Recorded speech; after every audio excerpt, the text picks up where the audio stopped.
So today on Facebook, one of my friends posted this question: COVID-19, is the world overreacting? Thoughts below. And of course, there were thoughts below. People had opinions, people reacting to whether or not we were reacting to COVID-19 properly. 113,000 people aren't overreacting that are dead. Yes, we're overreacting. We're killing the economy. Oh, totally, we're overreacting. It's all made by the media. The media sucks. And it just goes on and on and on. The opinions, the thoughts, the anger, the fear, the emotion that went into our reaction to whether or not we're reacting to COVID-19. And I'm sure you've seen this over and over. It's COVID-19, it's the economy, it's politics, it's Black Lives Matter, it's police brutality. We all have reactions to all of this. But of course, to this particular post, I had to put my 2 cents in. Is the world overreacting to COVID-19? And my answer to that was no.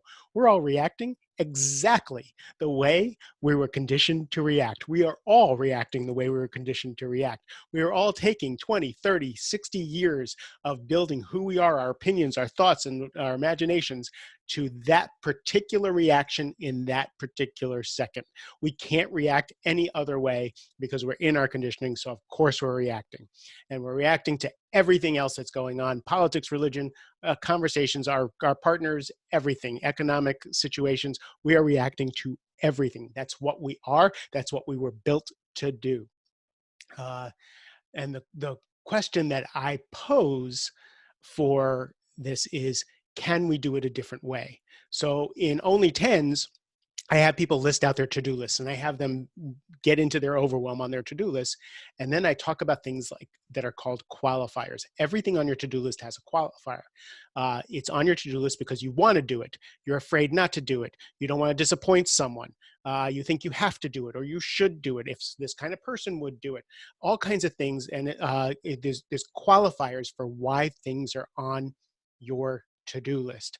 Same thing with what I call an energy audit, where you put things that drain you on one side of the paper, and you put things that give you life on the other side. Things that drain you, things that give you life. And the trick in that is, how do we do more things that give us life and less things that drain us? Now, the insight is not in the things that drain us and the things that give us life. The insight is not in the things that are on our to-do list, and the insight is not on what's happening out in the world with the different movements and the different situations that are happening to us. The insight is in what's going on with me. The insight is always inside me. Stay with me here. So another Facebook post, which I thought was really good, is, what item can't you live without? What one item can't you live without? And I have two: pen and paper. I cannot live without pen and paper. Why? Because pen and paper is the way I process out how I'm reacting to things. So when I have a pen and paper, why am I scared? Why am I angry? Why do I have this strong, strong, strong opinion? Now, I can have a nice opinion, like, this singer has a great voice, or that was a good TV show. But then I have these other opinions of, this person is this way, and this should be this way, and this shouldn't be that way. And my whole body reacts to the whole thing.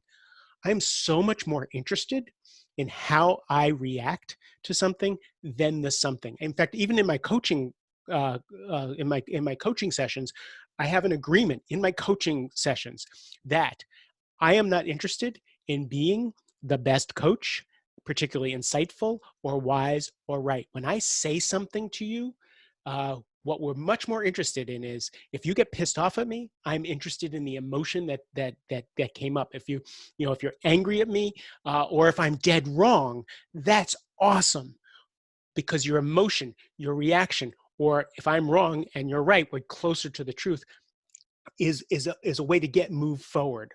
So when you're looking at COVID, when you're looking at Black Lives Matter, when you're looking at I was looking at the lines for voters in the different elections the other day, and how long they were, and I was just, I had that reaction to it: fear, anger. Let's look at those emotions. I put it at the top of a page. Why am I angry about this? Why does this make me scared? How am I scaring myself? What am I making this mean? So that I can pause. Now, a couple things happen when we start to take the teeth out of the reaction and pause.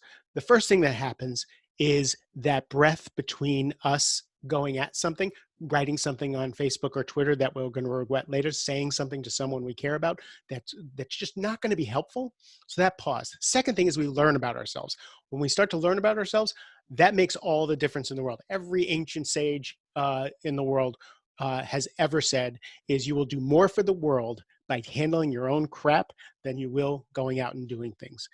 Handling your own crap is the biggest gift you can give for the world. I don't think Buddha used the word crap, but that's what he meant, right? So by getting introspective about why I'm angry, why I'm scared, why I have these strong opinions, all that stuff really helps. So that's the first thing with the pause. The second thing with the pause is now we have an opportunity to listen.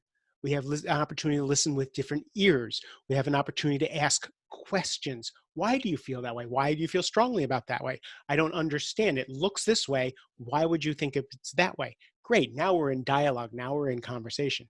But here's the last piece. Instead of reacting, we get an opportunity to respond. The only way to respond and not react is to take a pause. The only way to respond and not react is to take a breath and to really kind of collect ourselves, because reaction is always protecting our ego. Reaction is protecting something from childhood that we have no idea. Reaction is always coming from that stack of automatic responses. Now what we want to do is relax into how we really think about something, how we really feel, and then we can be in conversation about it. Because once we're in conversation and we're responding, now we can actually change our mind. We can be open-minded. We can learn. And that's the way forward. So that's my invitation in this time. We're going back to, at the time I'm recording this, we're starting to go back to work. Virginia is starting to open up. We're going to start interacting with people. Our allostatic load is going to be really pretty high. Allostatic load is that stress level that we live with all day, every day. So we're going to be trigger happy. And other people are going to be trigger happy. So if you can give someone else a break, that's awesome.